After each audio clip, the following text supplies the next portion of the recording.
মূল্যস্ফীতি নিয়ন্ত্রণের বিষয়টি এখন সবচেয়ে বেশি গুরুত্ব দেওয়া হবে বলে জানিয়েছেন অর্থ ও পরিকল্পনা উপদেষ্টা সালেহ উদ্দিন আহমেদ। মঙ্গলবার সকালে রাজধানীর শেরেবাংলা নগরে পরিকল্পনা মন্ত্রণালয়ে তিনি এই কথা বলেন। শপথ নেয়ার পর অর্থ ও পরিকল্পনা উপদেষ্টা প্রথমবারের মতো পরিকল্পনা কমিশনের সদস্য ও পরিকল্পনা মন্ত্রণালয়ের কর্মকর্তাদের সাথে বৈঠক করেন। বৈঠকে মন্ত্রণালয়ের ভবিষ্যৎ কর্মপরিকল্পনা সম্পর্কে উপদেষ্টাকে অবহিত করা হয়। অর্থ উপদেষ্টাও প্রয়োজনীয় দিক নির্দেশনা দেন। এর আগে কয়েকটি গণমাধ্যমের সাথে কথা বলেন তিনি। জানান, কোনো প্রকল্প বন্ধ করা হবে না, তবে এখন শুধু প্রয়োজনীয় প্রকল্পে অর্থ ছাড় দেয়া হবে।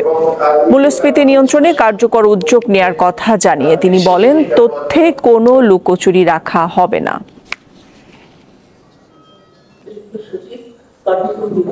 আমি আশা করি মূল্যস্ফীতির ব্যাপারটা সবচেয়ে একটা প্রায়োরিটি থাকবে।